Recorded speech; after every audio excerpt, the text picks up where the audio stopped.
The fluorescent lights flickered overhead as Danny Rodriguez crawled through the flooded basement of Hope Haven Community Kitchen, his weathered toolbox scraping against concrete as brown water swirled around his knees. The burst main pipe had turned the foundation into a swamp, and with Thanksgiving dinner service just hours away, 300 families were counting on a meal that seemed increasingly impossible to serve. Steam rose from the murky water, carrying the metallic scent of rust and the acrid smell of electrical damage, while upstairs volunteers frantically moved food supplies to higher ground as water crept up the basement stairs like an unstoppable tide. Before we jump back in, tell us where you're tuning in from, and if this story touches you, make sure you're subscribed, because tomorrow I've saved something extra special for you. Danny had been awake for 36 hours straight, bouncing between emergency calls across the city's poorest neighborhoods, where burst pipes were as common as broken dreams and twice as expensive to fix. His van, a rust bucket Ford with 200,000 miles and a temperamental heater, sat outside with a glove compartment full of overdue bills and a gas tank running on fumes. At 42, he carried the weight of 1,000 small failures, the foreclosure notice tucked behind his sun visor, the child support payments he juggled like a street performer keeping bottles in the air, the diabetes medication he rationed because insurance was a luxury he couldn't afford. The emergency call had come in at dawn from Sister Margaret, the iron-willed nun who ran Hope Haven with the efficiency of a general and the compassion of a saint. Her voice had cracked with desperation as she described the catastrophe. The main line had ruptured during the night, flooding not just the kitchen but the food storage area, the volunteer break room, and worst of all, the electrical systems that powered the industrial stoves needed to prepare the Thanksgiving feast. "Danny, you're the only plumber who'll come to this neighborhood anymore," she had said, her Irish accent thick with exhaustion. "The big companies want payment up front, and the city says it'll be 3 days before they can send someone. We've got families coming who haven't had a proper meal in weeks, children who count on this dinner as their Christmas miracle in November." He had thrown his tools in the van without checking his bank balance, knowing full well that Hope Haven operated on donated pennies and volunteer prayers. The neighborhood itself told the story: abandoned storefronts with soap-painted windows, houses with more boards than glass, streets where hope went to die under the weight of systemic neglect. But Sister Margaret had helped his daughter Elena when she needed school supplies last year, had fed his family during the 2 months he was laid up with a back injury, had never asked questions or demanded paperwork or made him feel small for needing help. Now waist-deep in freezing water with a flashlight clenched between his teeth, Danny traced the main line with hands that had learned to see through touch. The break was massive, a split that ran nearly 3 feet along the old cast-iron pipe, probably weakened by decades of temperature changes and the kind of deferred maintenance that plagued every building in this forgotten corner of the city. This wasn't a patch job. This was a full replacement that would require permits, inspections, and materials that cost more than his monthly rent. Above him, he could hear the chaos of volunteers trying to salvage what they could, the scrape of chairs being stacked, the splash of mops hitting waterlogged floors. Someone was crying, probably Mrs. Chen, who had volunteered in the kitchen for 15 years and took every setback personally. The sound cut through him like a blade, because he knew that in a few hours he would have to climb those stairs and tell Sister Margaret that her Thanksgiving miracle needed a miracle of its own. The water was rising. Whatever pumps the building had were either overwhelmed or electrical casualties of the flood, and Danny realized with growing dread that even if he could fix the pipe, the damage to the foundation might be irreversible. He pulled out his phone, the waterproof case doing its job as he scrolled through his contacts, looking for anyone who might have industrial pumps available on Thanksgiving morning. The list was short and expensive, and his credit cards were already maxed from Elena's emergency room visit last month when her asthma had flared up. "Excuse me, is there anything I can do to help?" The voice came from above, and Danny looked up to see a figure silhouetted against the basement doorway. The man appeared to be in his 50s, wearing clothes that looked expensive but somehow understated, dark jeans that fit perfectly, a cashmere sweater that probably cost more than Danny made in a week, leather boots that had never seen a construction site. His hair was silver at the temples, styled in a way that suggested regular visits to the kind of barbershop that served scotch while you waited. "Unless you've got a magic wand that fixes burst pipes, not much anyone can do down here," Danny called up, trying to keep the bitterness out of his voice. Another volunteer with good intentions but soft hands, probably here to feel better about himself before heading home to a turkey dinner that cost more than most families spent on groceries in a month. The stranger descended the stairs without hesitation, his expensive boots disappearing into the murky water. Up close, Danny could see details that spoke of wealth, a watch that caught the light, like captured starlight, manicured hands that had never held anything heavier than a fountain pen, skin that had the healthy glow of someone who summered in places with names like Martha's Vineyard or the Hamptons. Michael Chen, the man said, extending his hand with a firm grip that surprised Danny with its steadiness. And you're the plumber Sister Margaret called about. She said you were the only one willing to come out here. Danny Rodriguez, he replied, noting the irony that this polished stranger shared a last name with the crying volunteer upstairs. And yeah, willing might be overstating it. More like too stupid to know when to say no. Michael laughed, a genuine sound that echoed strangely in the flooded basement. I know the feeling. Mind if I take a look? I've got some experience with building systems. Danny almost laughed. This guy looked like he had experience with building portfolios, not building maintenance, but desperation made strange bedfellows, and any extra parent is welcome, even if they belong to someone who probably paid other people to change his light bulbs. Knock yourself out, Danny said, gesturing toward the damaged pipe, but I'll warn you, it's not pretty down there.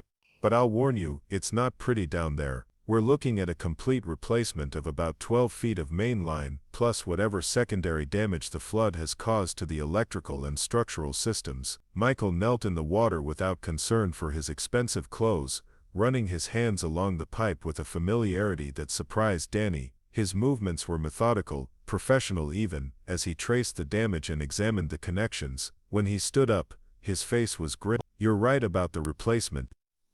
This whole section is compromised. Probably has been for years, but the good news is that the foundation looks solid, and if we can get the water out and the power restored, the kitchen systems should be salvageable. Should be, Danny repeated. But even if I could afford the materials for this job, which I can't, we're looking at a 3-day minimum for permits and inspections. These families don't have 3 days. Michael was quiet for a moment, studying the ceiling where water stains mapped years of smaller leaks and temporary fixes. When he spoke, his voice carried an odd certainty. What if we could skip the permits for now, emergency repairs to restore essential services, then file the paperwork retroactively? Danny stared. That's not how it works. The city doesn't bend rules for soup kitchens in this neighborhood. Trust me, I've tried. The city bends rules all the time, Michael said quietly. It's just a matter of knowing which rules and who to call. There was something in his tone that made Danny look at him more carefully. The expensive clothes, the casual confidence, the way he talked about city bureaucracy like he understood it from the inside. Danny had spent enough time in the homes of the wealthy, fixing their pristine pipes and pristine problems, to recognize the particular brand of assurance that came with real power. Who exactly are you? Danny asked. Michael smiled, but it was the kind of smile that revealed nothing. Right now, I'm just someone who wants to help get this kitchen running.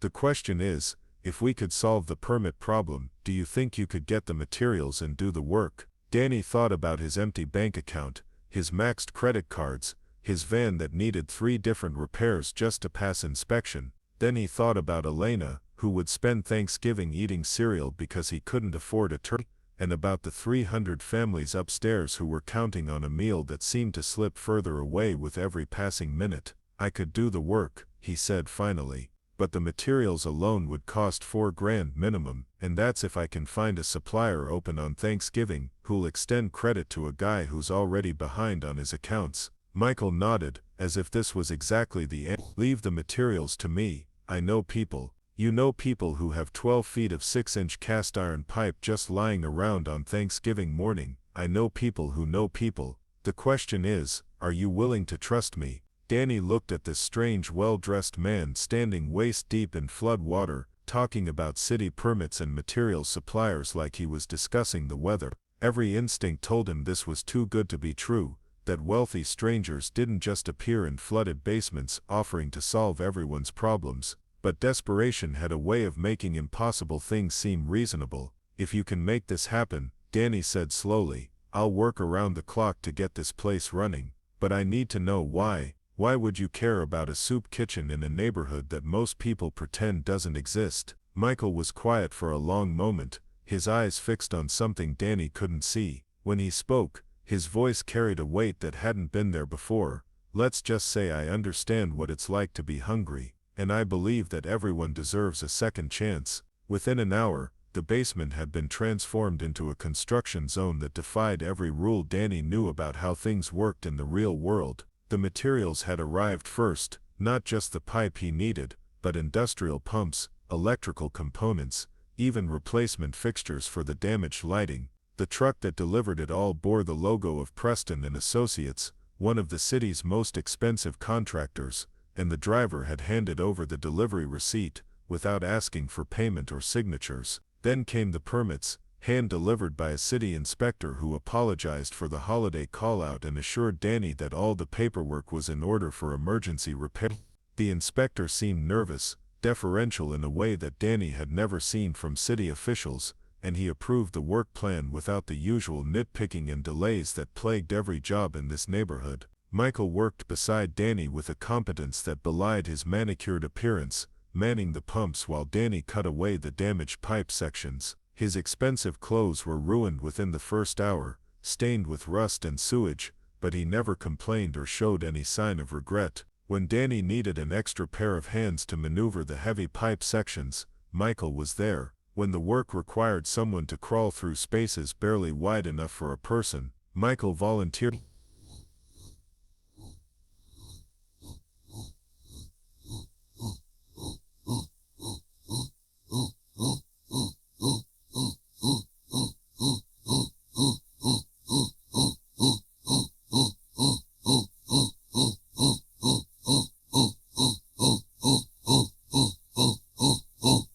"You sure you're not a contractor?" Danny asked during a brief break, watching Michael expertly thread a coupling joint with movements that spoke of real experience. "I've been around construction sites," Michael replied vaguely. "You pick things up." As they worked, volunteers had begun the massive cleanup upstairs. Sister Margaret appeared periodically to check on their progress, her usually stern face bright with hope that seemed to grow stronger with each hour. The other volunteers treated Michael with polite curiosity, clearly recognizing that he didn't belong in their usual circle, but grateful enough for his help to overlook his obvious wealth. Sister Margaret said during one of her visits, "I can't thank you enough for whatever you've done to make this possible. Danny tells me you've somehow arranged for materials and permits that should have taken weeks." Michael straightened from where he was sealing a joint, his face streaked with grime but his smile genuine. "Sometimes the system works faster than people expect, sister. And please call me Michael." Danny caught the exchange and filed it away with all the other questions that were accumulating about his mysterious helper.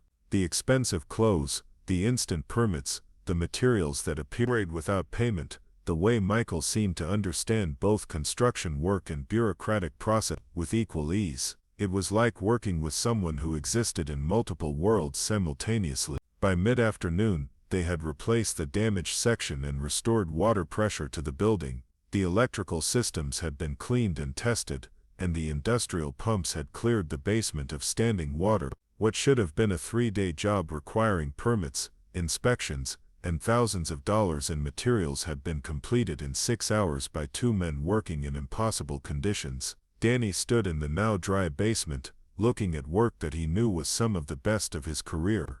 The joints were perfect, the alignment precise, the whole system solid enough to last another 50 years.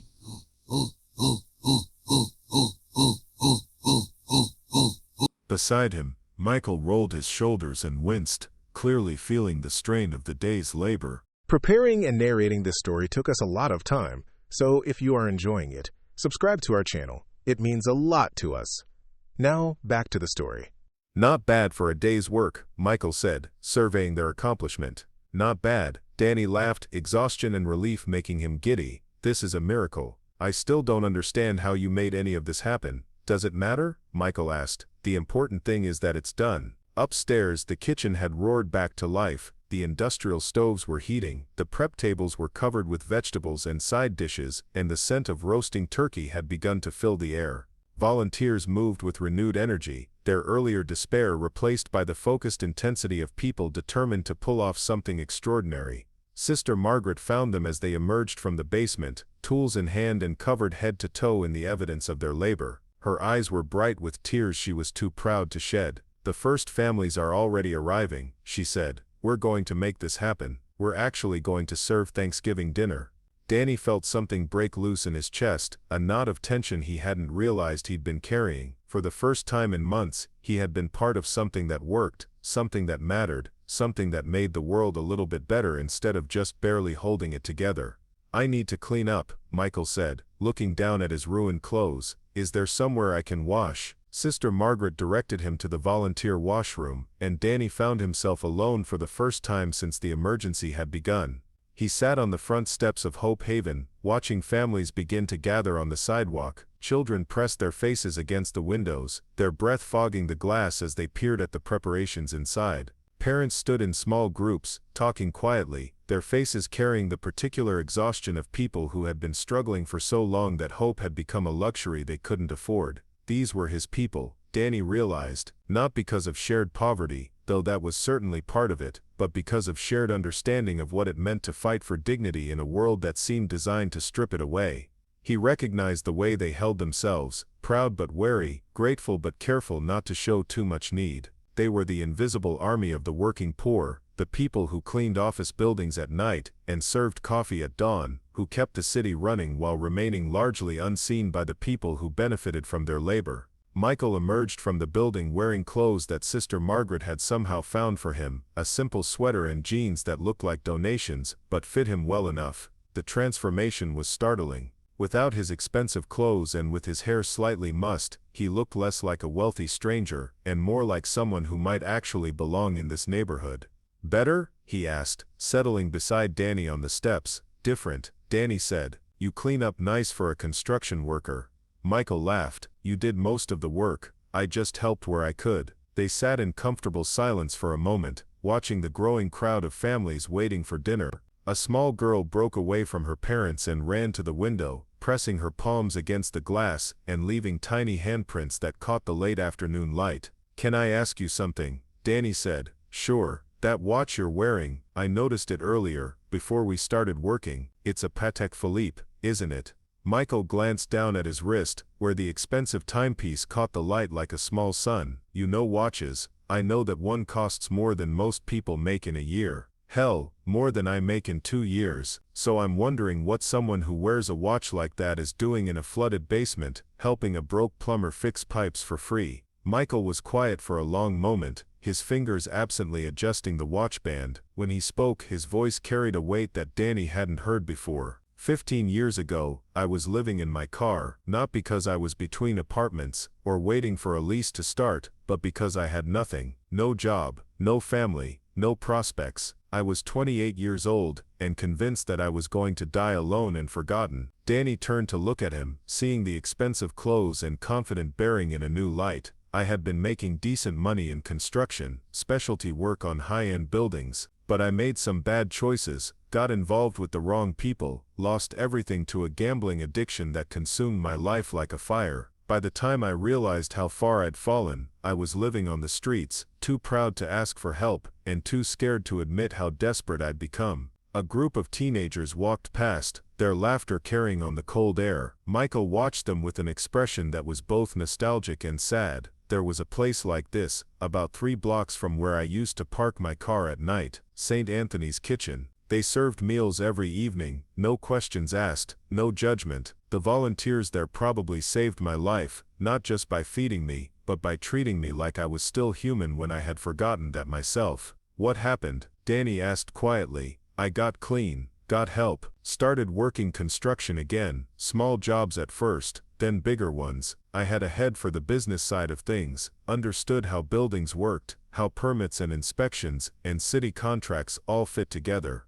Within 5 years, I had my own company. Within 10, I was developing properties instead of just building them." Michael stood up, brushing dust from his borrowed jeans. "I never forgot where I came from though, and I never forgot the people who helped me when I had nothing to offer in return." The pieces began to click into place for Danny, the instant permits, the materials that appeared without payment, the way Michael moved through bureaucratic obstacles like they didn't exist. The casual confidence wasn't just wealth, it was power, the kind that came from owning buildings instead of just working in them. You're not just wealthy, Danny said slowly, you're connected. City contracts, development projects, the kind of influence that makes inspectors nervous and suppliers cooperative. Michael smiled, but there was no smugness in it. I prefer to think of it as being in a position to help when help is needed. Why the disguise? Why not just write a check and have your company handle the repairs? Because writing a check is easy. Anyone with money can write a check. But getting your hands dirty, working beside someone, understanding what the problem really is, that's harder, that's more honest. Danny thought about his daughter Elena, about the bills hidden in his glove compartment, about all the nights he had fallen asleep, wondering if he was failing her by not being able to provide the kind of life he dreamed of giving her. Here was a man who had climbed out of the same hole Danny was still digging himself out of, who understood what it meant to work with your hands and worry about tomorrow. The watch, Danny said, you could have left it at home. I could have, Michael agreed, but then I would have been pretending to be something I'm not. The truth is, I am wealthy now. I do live in a different world than I used to, but I'm also still the guy who lived in his car and ate at soup kitchens. Both things are true. The doors to Hope Haven opened, and Sister Margaret appeared with a smile that could have powered the building's lights. Behind her, volunteers began setting up serving stations and arranging tables. The transformation was complete. What had been a flooded disaster that morning was now ready to welcome 300 people for Thanksgiving dinner. Gentlemen, Sister Margaret called to them, would you like to stay for dinner? You've more than earned a place at our table. Danny looked at Michael, who nodded without hesitation. We'd be honored, sister. As families began to file into the building, Danny found himself thinking about second chances and the strange ways that help sometimes arrived. He had started the day broke and desperate, facing a problem too big for his tools and too expensive for his wallet. He was ending it as part of something larger than himself, surrounded by people who understood that sometimes the most important work couldn't be measured in dollars and cents. The dinner service was everything Sister Margaret had hoped for and more. The dining room filled with the sounds of families gathering, children laughing, conversations flowing in 3 languages as neighbors caught up and strangers became friends over shared plates. Danny and Michael found themselves at a table with Mrs. Chen, whose tears that morning seemed like ancient history, and her extended family, including grandchildren who peppered Michael with questions about construction work while completely ignoring his expensive watch. Mr. Michael, one of the boys asked, do you know how to build skyscrapers? I do, Michael replied seriously. But today I learned that fixing pipes is just as important as building tall buildings, maybe more important. Danny watched the interaction with growing admiration for this strange man who had appeared in his life like an answer to a prayer he hadn't known he was praying. Michael's attention to the children was genuine, his answers thoughtful, his manner completely free of the condescension that Danny had learned to expect from wealthy people who found themselves in his world. As the evening wound down, and families began to head home with containers of leftovers and promises to return for Christmas dinner, Danny helped with the cleanup while Michael disappeared for a few minutes. When he returned, he was carrying a manila envelope that he handed to Sister Margaret. What's this? She asked, looking suspicious of gifts that came without explanation. Information about a grant program for community kitchens, Michael said casually. Building improvements, equipment upgrades, that sort of thing. I thought Hope Haven might qualify. Sister Margaret opened the envelope, and Danny watched her face change as she read the contents. Her eyes widened, then narrowed, then widened again as she looked from the papers to Michael and back again. This can't be right. This grant amount would cover our operating expenses for 3 years, plus complete renovations. The foundation is very interested in supporting community organizations that provide essential services, Michael said, his tone carefully neutral. Of course you'd need to submit a formal application, but I think Hope Haven's track record speaks for itself. Danny caught Sister Margaret's eye and saw his own suspicions reflected there. Grants like this didn't just appear, especially not on Thanksgiving Day, delivered by mysterious strangers who happened to know exactly how to solve infrastructure problems and navigate city bureaucracy.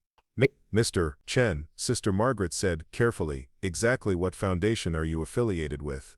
Michael's smile was answer enough, but he spoke anyway.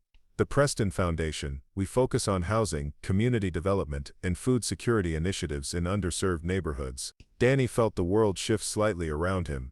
Preston Foundation, Preston and Associates, the contractor whose truck had delivered their materials. It wasn't just that Michael was wealthy or well-connected, he was the money and the connections. He was probably the reason they were sitting in a warm functional building instead of a flooded disaster zone.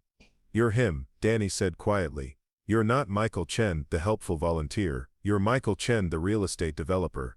The Preston Foundation, that's your foundation." Michael met his gaze steadily. "Does it change anything?" The question hung in the air while Danny processed the implications. This wasn't just a wealthy stranger helping out, this was one of the most powerful men in the city, someone whose name appeared in newspaper business sections and whose companies shaped the skyline. Someone who could have solved Hope Haven's problems with a phone call instead of crawling through sewage water. "Why?" Danny asked. "You could have fixed this with a check and a contractor. Why get your hands dirty?" "Because dirty hands remember what clean hands forget," Michael said simply. "Because the people who need help deserve more than charity written from a distance. They deserve to be seen, to be known, to be worked beside instead of just worked for." Sister Margaret was still staring at the grant papers, clearly overwhelmed by the numbers and the possibilities they represented. Around them, the last volunteers were finishing the cleanup, stacking chairs and wiping down tables with the efficient movements of people who had done this work many times before.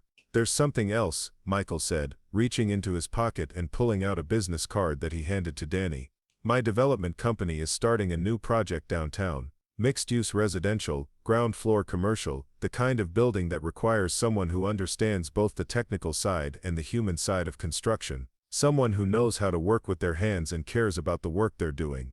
Danny looked at the card, seeing his own name printed below the company logo in a job title that made his head spin. Senior Project Manager, Community Development Division. "I don't understand," he said. "The position comes with a salary that would let you stop worrying about your daughter's medical bills," Michael continued. "Health insurance that covers her asthma treatments. And housing, there's an apartment in one of our buildings that would be perfect for a single father who deserves a fresh start." The offer hung between them like a bridge spanning the gap between Danny's current life and possibilities he had stopped allowing himself to imagine. Elena could have her own room, could go to a better school, could grow up in a neighborhood where opportunity wasn't rationed like food stamps. "Why me?" Danny asked, his voice barely audible over the sound of his own heartbeat. "Because today you proved that you're exactly the kind of person I want to work with. Someone who shows up when things are impossible, who cares more about getting the job done than getting credit for it, who understands that the most important construction work happens in communities like this one."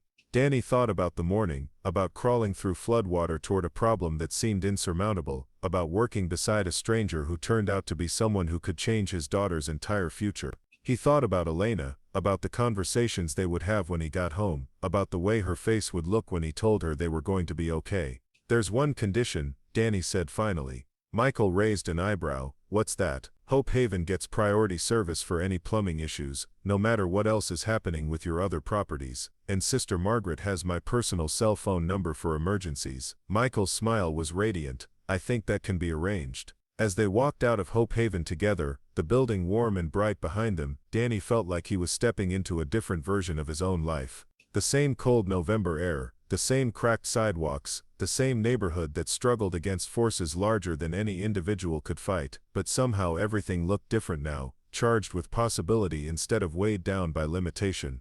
"Can I ask you one more thing?" Danny said as they reached his van. "Sure, the gambling addiction you mentioned. How long has it been?" 15 years, 4 months and 18 days, Michael said without hesitation. "But who's counting?" Danny laughed, understanding for the first time that recovery was a daily choice, that second chances had to be earned over and over again, one day at a time. "My daughter Elena, she's going to want to thank you when I tell her about this." "Tell her the thanks go both ways," Michael said. "Today reminded me why I got into this business in the first place. It's easy to forget, when you're moving numbers around on spreadsheets, that every building represents real people living real lives." They shook hands in the gathering darkness, two men who had started the day as strangers and ended it as something like friends. Danny watched Michael walk to a car that had been invisible in the morning's crisis, but now seemed perfectly appropriate, expensive but not ostentatious, powerful but understated, the vehicle of someone who had learned that true success was measured in problems solved rather than wealth displayed. As Danny drove home through streets that looked exactly the same but felt completely different, he thought about the question that had started it all: what would make someone with everything help someone with nothing? The answer, he realized, was understanding that the distance between those two positions was smaller than anyone wanted to admit, and that the bridge across that distance was built one honest day's work at a time. Elena was asleep when he got home, her inhaler on the nightstand next to homework that she had completed without his help, as always. He stood in the doorway of her small room, watching her breathe easily in sleep, and felt the weight of possibility settle around his shoulders like a warm coat. Tomorrow he would tell her about the job, about the apartment, about the health insurance that would mean she never had to ration her medications again. But tonight, he was content to watch her sleep in their cramped apartment, knowing that sometimes the most extraordinary days started with the most ordinary problems, and that help could arrive in the most unexpected forms. Outside, the city continued its restless movement, indifferent to the small miracles that happened in flooded basements and community kitchens. But in one corner of that vast urban landscape, 300 families had shared Thanksgiving dinner that almost didn't happen, served by volunteers who refused to give up, made possible by two men who discovered that the most important work couldn't be measured in dollars and cents. The burst pipe was fixed, the building was warm and dry, the families had been fed, and in the morning, the work would begin again. Different work, bigger work, the kind of construction that built communities instead of just buildings, the kind of help that created opportunities instead of just solving problems. Sometimes the best adventures began with a disaster. Sometimes the most profound partnerships started with a stranger willing to get his hands dirty, and sometimes the most important question wasn't why someone would help, but why it had taken so long for that help to arrive. The Monday morning that changed everything started with Elena's cough echoing through their thin apartment walls at 4:30 in the morning. Danny had been lying awake anyway, staring at the water stain on his ceiling that looked different in the pre-dawn darkness, thinking about Michael Chen's business card tucked in his wallet like a lottery ticket he was afraid to scratch. The cough was the wet rattling sound that meant her asthma was flaring again, and as he listened to his daughter struggle for breath in the next room, the weight of decision pressed down on him like the November sky pressing down on the city. He found Elena sitting up in bed, her small hands gripping her inhaler with the practiced desperation of someone who had learned too young that breathing wasn't guaranteed. Her dark hair was damp with sweat, and her eyes held that frightened awareness that came with respiratory distress, the animal panic of a body fighting for oxygen. "How long?" Danny asked, settling beside her on the narrow bed, his hand finding her back to feel the labored rhythm of her breathing. "Maybe an hour," Elena whispered, each word carefully rationed. "I didn't want to wake you. I know you were tired from yesterday." The guilt hit him like a physical blow. His 7-year-old daughter was managing her own medical crisis to avoid bothering him, protecting him from worry when he should be protecting her from everything. This was what poverty looked like from the inside: children becoming adults too fast, families making impossible choices between competing necessities, parents lying awake, calculating the cost of emergency room visits against the price of letting symptoms worsen. "We're going to the hospital," Danny said, already reaching for the clothes he had laid out the night before, but Elena shook her head, a gesture that triggered another coughing fit. "The inhaler is helping," she managed when she could speak again. "We can wait for the clinic to open. It's cheaper." 7 years old, and she was already thinking about medical bills. Danny felt something break inside his chest, not the clean snap of a bone but the slow tear of fabric that had been stressed beyond its limits for too long. This was the moment that Michael Chen's offer stopped being theoretical and became essential. This was when pride became a luxury he couldn't afford. The emergency room at Metropolitan General was a familiar purgatory of fluorescent lights and plastic chairs, where time moved differently, and hope was dispensed in small doses by overworked nurses who had seen too much suffering to offer false comfort. Elena's breathing had worsened during the drive, and by the time they reached triage, her lips were tinged with blue and her words came in gasps. The intake nurse, a woman named Rosa whose own exhaustion was visible in the set of her shoulders, took one look at Elena and moved them to the front of the line. Within minutes, Elena was connected to a nebulizer, breathing medicated vapor that gradually eased the constriction in her airways. Danny sat beside her hospital bed, holding her small hand and watching the monitors that translated her struggle into numbers and graphs. "Mr. Rodriguez?" The doctor who appeared was young, probably fresh out of residency, with the kind of optimistic energy that hadn't yet been worn down by the healthcare system's contradictions. "Elena's responding well to the treatment, but I'm concerned about the frequency of these episodes." When was her last pulmonary function test? Danny felt heat rise in his face. We've been waiting for insurance approval. It's been on the schedule for 3 months. The doctor's expression shifted, professional sympathy replacing clinical assessment. I understand. The system is complicated, but Elena needs that test and she needs a new treatment plan. Her current medications aren't providing adequate control. The words hung in the air between them, heavy with implications that Danny understood all too well. Adequate control meant better insurance, more expensive medications, specialist appointments that weren't covered by the basic plan that was all he could afford. It meant choosing between his daughter's breathing and the rent, between her future and their immediate survival. There are programs, the doctor continued, his voice gentle with the kind of careful optimism that healthcare workers used when they knew the system was failing but still had to believe in solutions. Patient assistance programs, charity care applications. The social worker can help you navigate the options. Danny nodded, accepting the paperwork that would lead to more paperwork, knowing that by the time the applications were processed and appeals were filed, Elena would have suffered through months of preventable episodes. The system worked, but it worked slowly, and childhood couldn't wait for bureaucracy to catch up. Elena was discharged with new prescriptions and follow-up instructions, along with the kind of medical debt that would follow them for years. As they walked back to his van through the hospital parking garage, Danny made the decision that had been building since Michael Chen first handed him that business card. Elena, he said, stopping beside the van and kneeling to meet her eyes. How would you feel about moving to a different apartment, something bigger in a better neighborhood? Her face lit up with the kind of excitement that children brought to possibilities, uncomplicated by adult understanding of what such moves required. Could I have my own room? With a window that isn't broken? Yeah, baby, your own room with a window that opens and everything. What about your job? Will you still fix people's pipes? Danny thought about Michael's offer, about the title on the business card that promised work with meaning instead of just survival. I'll still fix things. But different things, bigger things, important things. Elena considered this with the seriousness that marked all her decisions. Will you be happier? The question caught him off guard, because happiness had become such an abstract concept that he had almost forgotten children still thought in those terms. When had he last considered his own happiness as a factor in any decision? When had his world shrunk so small that survival was the only goal that mattered? Yeah, he said, surprised by the truth of it. I think I will be. Michael Chen's office occupied the top floor of a building that Danny had probably driven past 100 times without really seeing it. The elevator ride seemed to last forever, carrying him up through layers of corporate atmosphere that felt increasingly rarefied with each floor. By the time the doors opened to reveal a reception area that cost more than his annual salary, Danny was questioning every decision that had brought him here. The receptionist, a woman whose professional polish made Danny acutely aware of his work boots and flannel shirt, directed him to a conference room where floor-to-ceiling windows offered a view of the city that made problems look small and solutions seem possible. From this height, the neighborhood where Hope Haven struggled to serve families looked like a manageable challenge rather than an intractable urban crisis. Michael's voice carried genuine warmth as he entered the room, followed by 2 other people whose expensive clothes and confident bearing marked them as members of the executive class. I'm glad you called.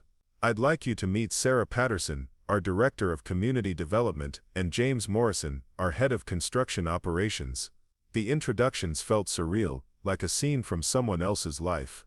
These were people who made decisions that affected thousands of lives, who moved money and resources with the casual efficiency that Danny applied to pipe joints and water pressure. Yet they treated him with respect that felt both foreign and deeply gratifying. Michael tells us, you have extensive experience with infrastructure repair in challenging environments, Sarah said, consulting a folder that apparently contained information about Danny's professional background. Your work at Hope Haven was impressive, but we'd like to understand more about your broader experience.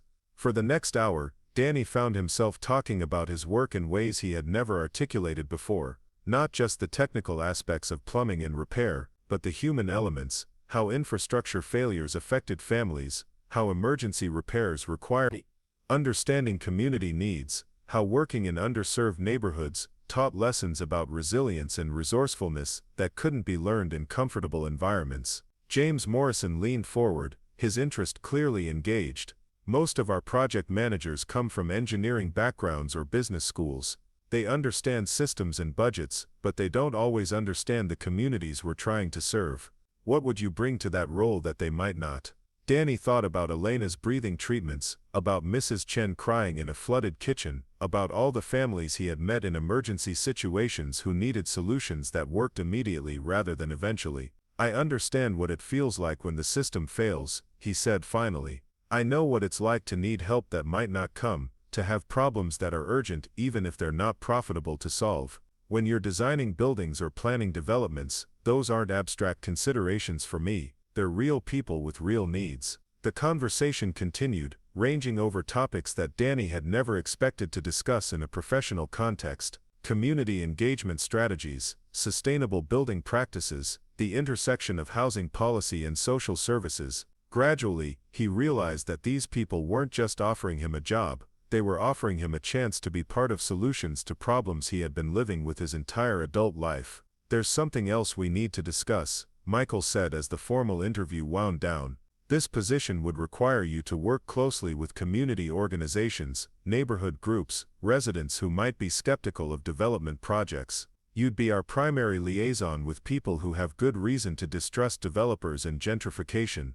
Danny understood the unspoken question: would he be comfortable advocating for a company's interests in communities like his own? Would he be able to bridge the gap between corporate goals and community needs without betraying either side?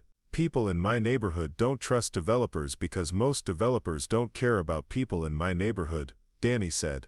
But if you're actually trying to build something that helps instead of displaces, if you're willing to listen and adapt and acknowledge when you make mistakes, then yeah, I can help with that conversation. The salary discussion that followed made Danny's head spin. The number Sarah mentioned was more than twice what he had ever made, enough to transform not just his financial situation but his entire relationship with security and possibility. Health insurance that would cover Elena's treatments without question, housing assistance that would let them move immediately, professional development opportunities that could lead to even better positions as he gained experience. When could you start? Michael asked. I need to give my current clients notice, Danny said, thinking about the handful of regular customers who depended on his services. Some of them don't have anyone else they can call for emergencies. Take the time you need, Sarah said. We can start with part-time consulting while you transition your existing obligations. The important thing is that you're comfortable with the change. As Danny rode the elevator back down through the layers of corporate atmosphere, he felt like he was descending into a different version of his own life. The same city spread out below, but now he would be looking at it from a different angle, with different responsibilities and different possibilities for impact. The phone call to Elena's school was the first test of his new reality. For 3 years he had been struggling to get her into the gifted program, only to be told repeatedly that there were waiting lists and requirements and processes that seemed designed to exclude children like his daughter. Now, with health insurance that would cover her medical needs and an address in a better district, those barriers were beginning to dissolve. Mr. Rodriguez, the guidance counselor's voice carried a different tone than Danny was used to hearing from school officials. I've been reviewing Elena's file, and I think we may have overlooked some opportunities. Would you be available to discuss her academic placement next week? It was amazing how quickly the world rearranged itself around stability and resources. Doors that had been closed were opening, conversations that had been impossible were suddenly productive, options that had never existed were becoming available. Danny understood that this was how privilege worked, not just as money but as access, as the presumption that problems could be solved and futures could be planned. The apartment viewing felt like stepping into a television show about how other people lived.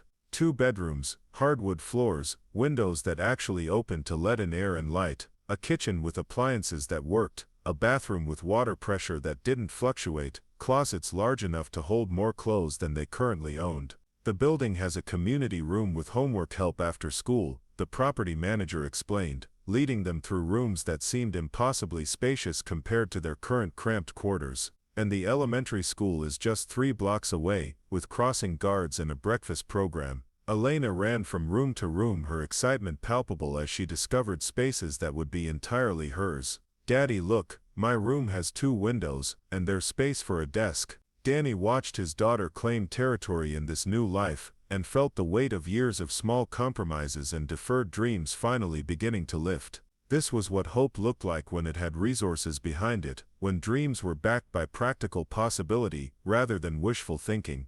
The first day of his new job arrived with the kind of crisp December morning that made the city look clean and full of promise. Danny stood outside the Preston Development building, wearing a suit that still felt foreign on his body, carrying a briefcase that contained notebooks and plans instead of wrenches and pipe fittings. He was the same person who had crawled through floodwater just 2 weeks earlier, but he was also someone entirely new. The orientation process was unlike anything he had experienced in the construction world. Instead of safety briefings and equipment demonstrations, he attended sessions on community engagement, sustainable development practices, and conflict resolution. His new colleagues were people with graduate degrees and professional development certificates, but they listened to his perspective with genuine interest rather than condescension. "Your first project," Sarah Patterson explained during his initial assignment meeting, "is the Riverside Commons development. 60 units of mixed-income housing, ground-floor commercial space, and a community center.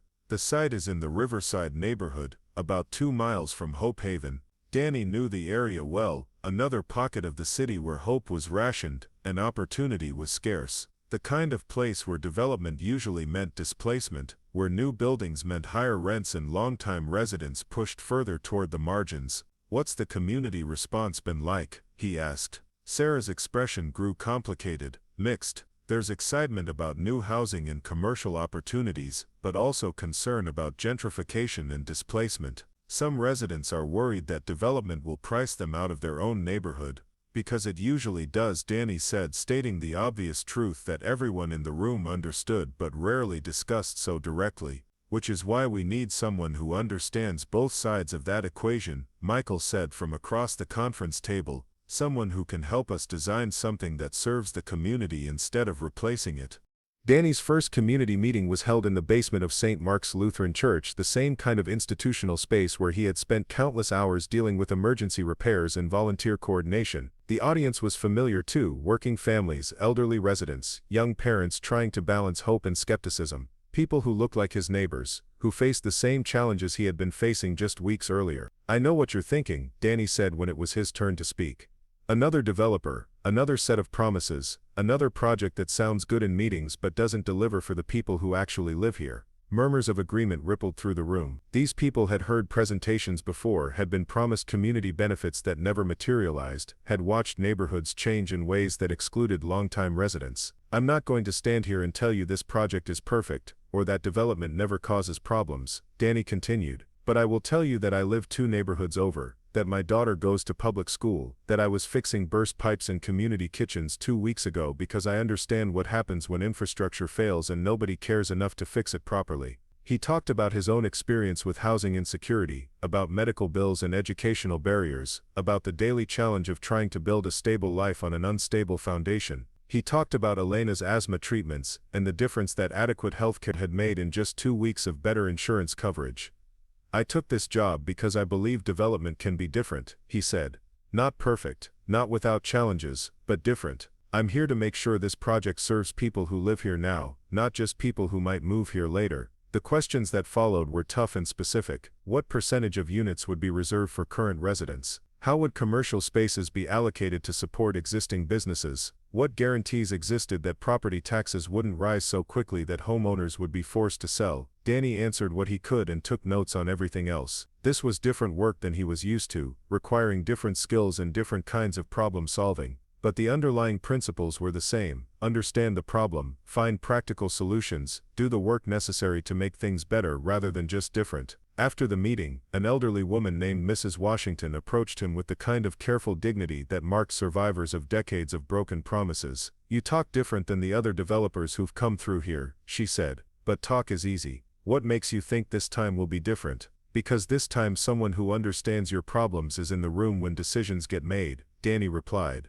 "Because I know what it's like to worry about your grandchildren's safety, to struggle with utility bills, to need repairs that landlords won't make. I can't promise this project will solve every problem, but I can promise it won't ignore them." Mrs. Washington studied his face for a long moment, then nodded slowly. "We'll see. But I appreciate that you're willing to have this conversation." The weeks that followed were intensive education in the complexity of urban development. Danny learned about zoning regulations and financing structures, about environmental impact assessments and community benefit agreements. He discovered that building in cities required navigating layers of bureaucracy that made emergency plumbing repairs look simple by comparison. But he also discovered that his background gave him insights that his colleagues valued and utilized. When architects proposed layouts that looked attractive in renderings but would be impractical for families with children, Danny could identify the problems before construction began. When engineers designed systems that met code requirements but would be expensive to maintain, Danny's experience with long-term operational costs helped guide better decisions. "You see things differently," James Morrison told him during one of their weekly check-ins. "Most of our team thinks about buildings as products, how to design them, finance them, construct them efficiently. You think about them as places where people actually live."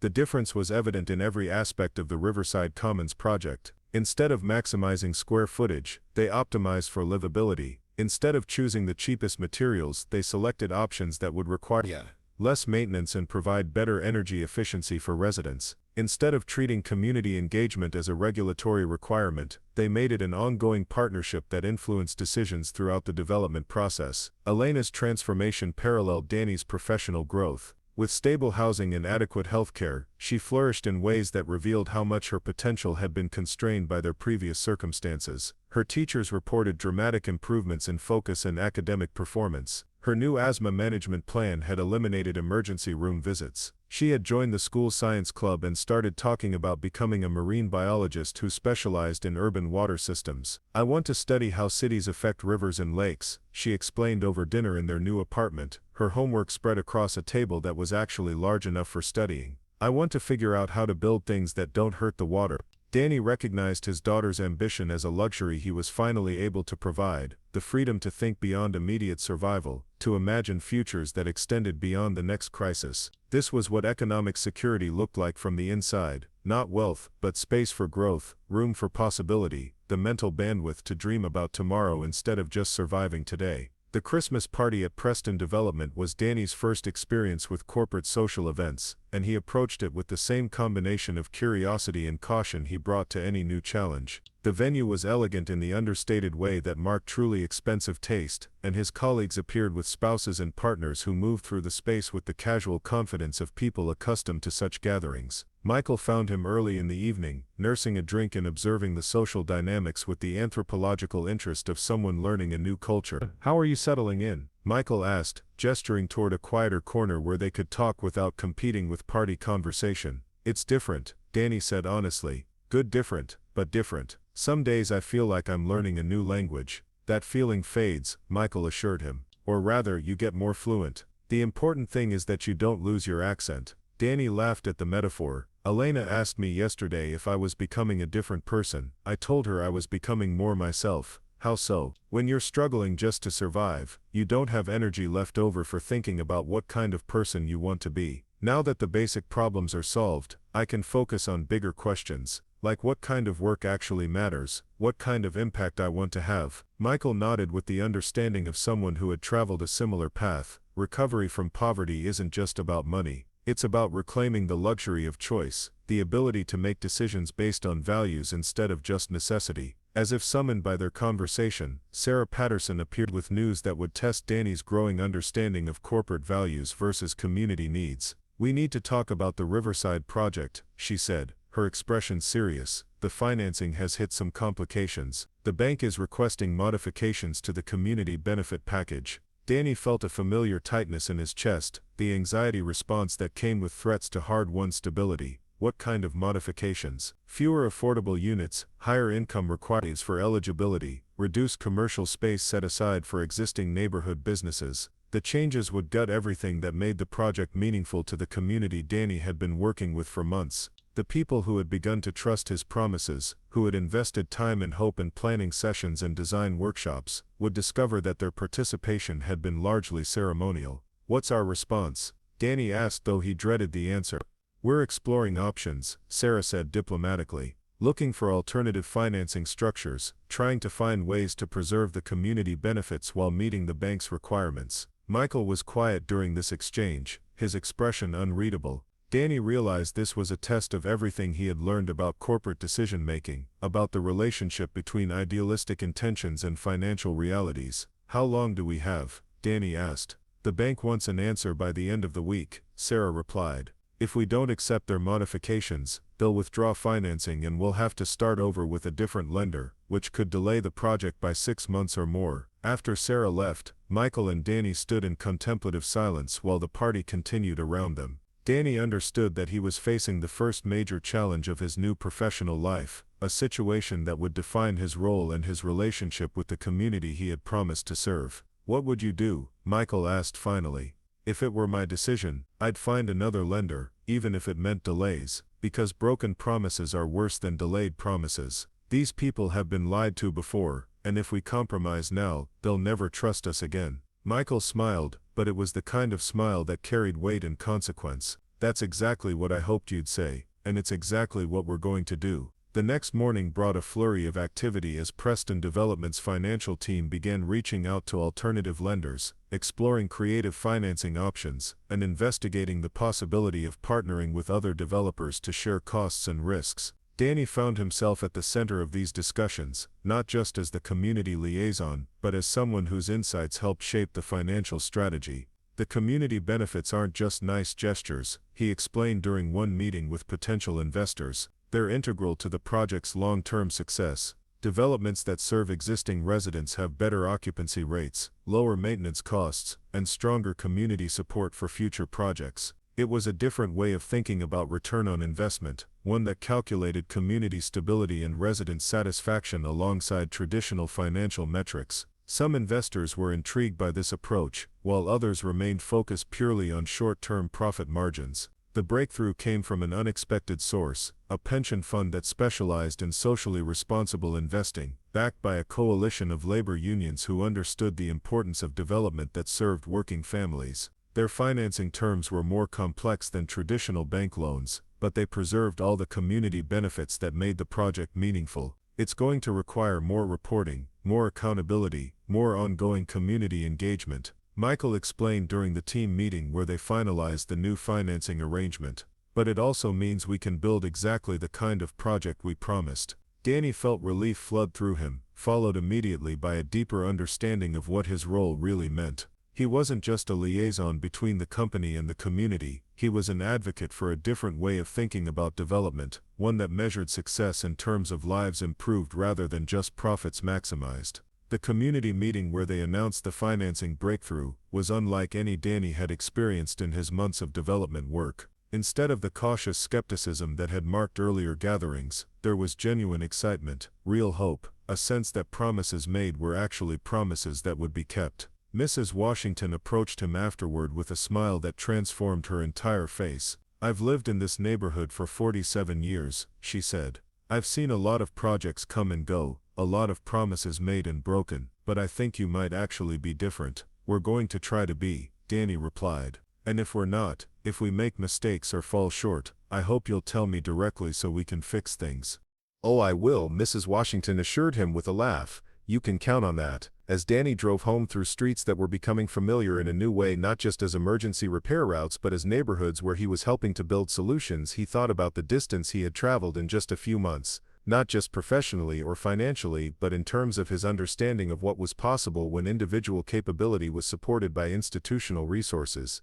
Elena was waiting for him with homework that included a science project about water filtration systems inspired by her growing interest in environmental engineering. As he helped her design experiments with coffee filters and sand, Danny realized that his daughter was already thinking about problems and solutions in ways that his own education had never encouraged. "Daddy," Elena said as they worked together at their new kitchen table, "do you think I could design buildings someday, like the ones you're working on?" "I think you could design anything you want," Danny replied, and for the first time in his life he believed it completely. The new year brought new challenges and expanded responsibilities. Danny's success with the Riverside Commons project had earned him recognition within Preston Development and interest from other organizations working on community-centered development. He found himself invited to speak at conferences, consulted on projects across the region, and offered opportunities that would have seemed impossible just months earlier. But success also brought temptations that tested his commitment to the values that had guided his transition from emergency repairs to community development. Other companies offered positions with higher salaries and less complicated community engagement requirements. Professional organizations invited him to join boards and committees that would enhance his resume but distance him from direct service work. The question Michael said during one of their monthly mentoring conversations is what kind of success you want to build, success that takes you away from the work that matters or success that gives you more capacity to do that work effectively. Danny understood the distinction but also the complexity of navigating it. Elena's future educational opportunities, their family's long-term financial security, his own professional development, all of these required careful balance between personal advancement and community commitment. The answer came through an unexpected opportunity. Preston Development was invited to lead a collaborative initiative involving multiple community organizations, government agencies, and other developers to address housing and infrastructure challenges across the entire metropolitan region. The position they offered Danny was unlike anything he had imagined: Director of Community Integration, with responsibility for ensuring that all participating organizations maintained focus on serving existing residents rather than displacing them. It was work that would matter on a scale Danny had never contemplated, with resources and influence that could transform entire communities. It was also work that would keep him connected to the neighborhoods and families that had shaped his understanding of what development should accomplish. "What do you think?" he asked Elena as they discussed the opportunity over dinner in their apartment, which had become not just a place to live but a home where important decisions were made together. "I think you should do work that makes you proud," Elena said with the wisdom that children sometimes possessed in spite of their age, "and I think you should help more people like Mrs. Washington."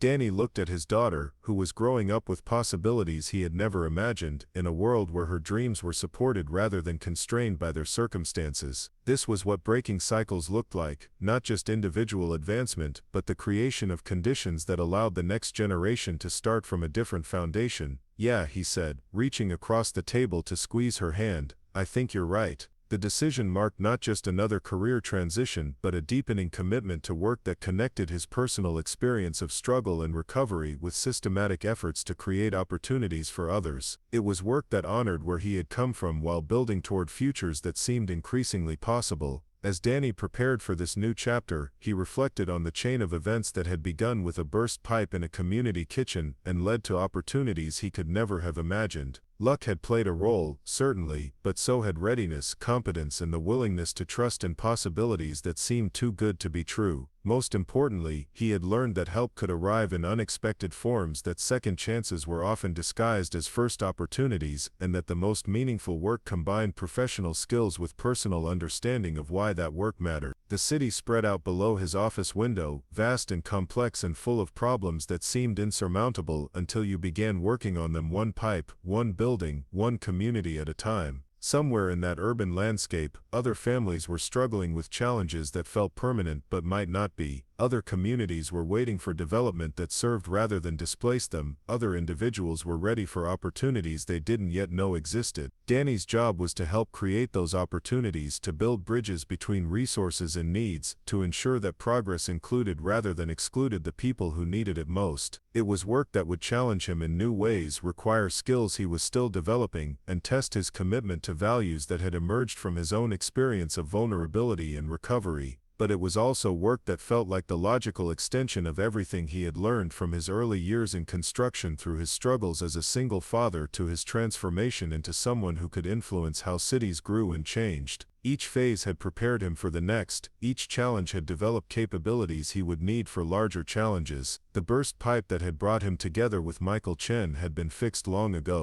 Hope Haven was serving more families than ever, supported by grants and improvements that ensured its long-term stability. The Riverside Commons project was breaking ground in the spring, with community input incorporated into every aspect of design and construction. But the most important repair work was ongoing: the patient, daily effort to fix systems that had been broken for decades, to build infrastructure that served communities rather than extracting from them, to create conditions where families like Danny's could move from survival to stability to contribution. It was work that would last a lifetime, with setbacks and breakthroughs, frustrations and victories, moments of doubt balanced by moments of clear purpose. Work that connected individual struggles to collective solutions, that honored the past while building toward futures that seemed increasingly possible. Work that had begun with dirty hands and willing hearts, with strangers becoming allies, with problems that seemed impossible until someone decided to fix them anyway. 5 years later, Danny stood in the same community kitchen where everything had changed, but now he was there for Elena's high school graduation party. Hope Haven had become the neighborhood's unofficial celebration center, hosting everything from quinceañeras to retirement parties, and Sister Margaret insisted on throwing Elena a proper send-off before she left for MIT in the fall. The basement where Danny had once crawled through floodwater now housed a state-of-the-art community computer lab, funded by the Preston Foundation and managed by local teenagers who taught digital literacy classes to their neighbors. The kitchen itself had been expanded twice, serving not just emergency meals but cooking classes, nutrition workshops, and a catering program that employed neighborhood residents and generated revenue for other community services. Elena moved through the crowd with the easy confidence of someone who had grown up understanding that her future was limited only by her imagination and effort.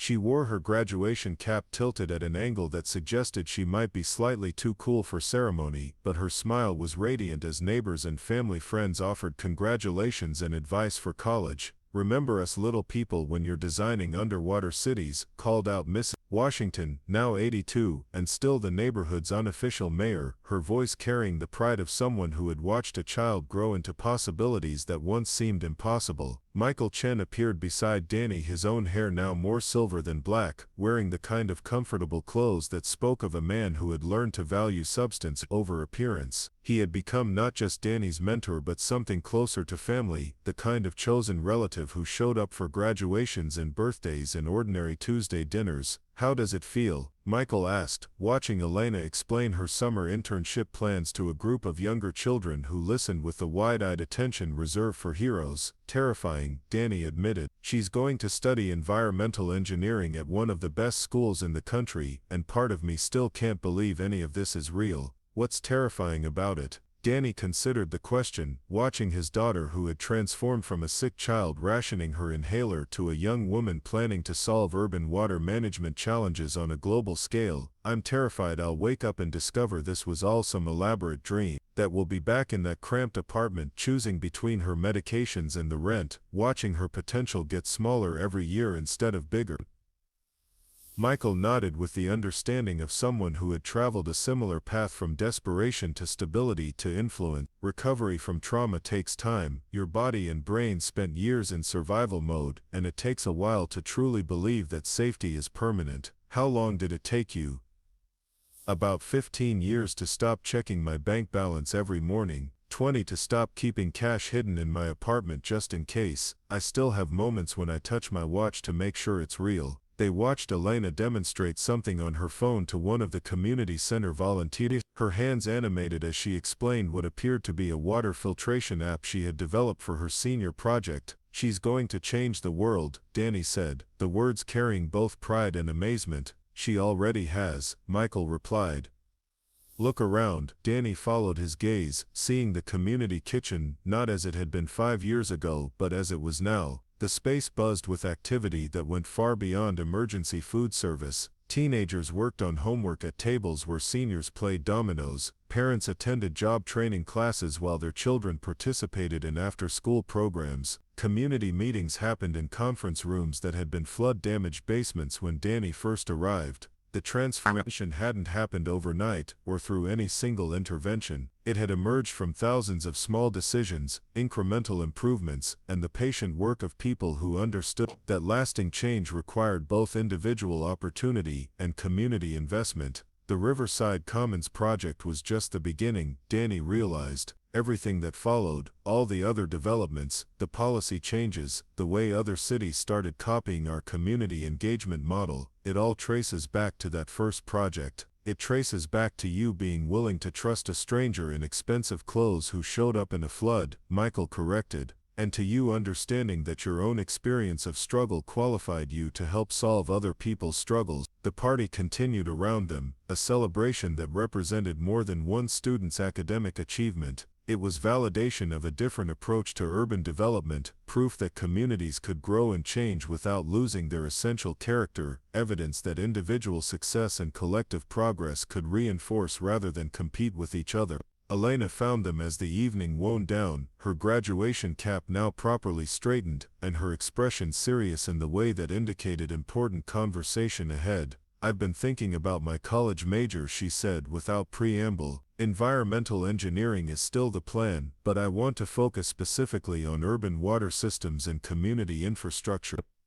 Why to learn how to design solutions that work for neighborhoods like this one. Danny felt something settle in his chest, a sense of completion that had nothing to do with endings and everything to do with continuity. His daughter was choosing to build her future on the foundation of their shared past, using her opportunities to address challenges that remained urgent and personal. That sounds like exactly the right choice, he said. Will you help me understand the community side? Elena asked. The technical stuff I can learn in school, but I want to understand how to work with neighborhoods, how to make sure residents have real input into projects that affect their lives. I'd be honored, Danny replied, recognizing this moment as the beginning of a new kind of partnership, one that connected his hard-won expertise with her emerging knowledge, his understanding of community needs with her mastery of technical solutions. As the last guest departed and volunteers cleaned up the celebration debris, Danny helped Sister Margaret lock up the building that had become the cornerstone of a transformed neighborhood.